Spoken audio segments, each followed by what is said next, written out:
Good morning! Good morning! Shout out sa mga followers ko dyan and viewers, subscribers, followers sa inyo guys. Tulungan lang tayo guys. Para mga tayo, sabay-sabay. Nandito tayo ngayon sa ating trabaho.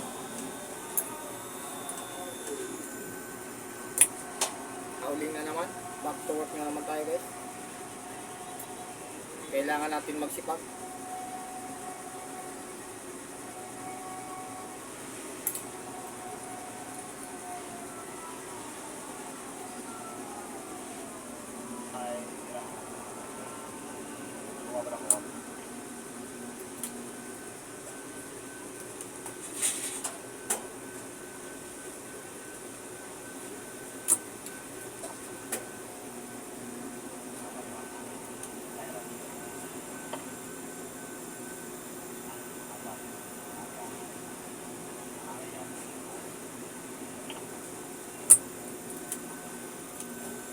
Hauling muna tayo guys ng materials, masonry.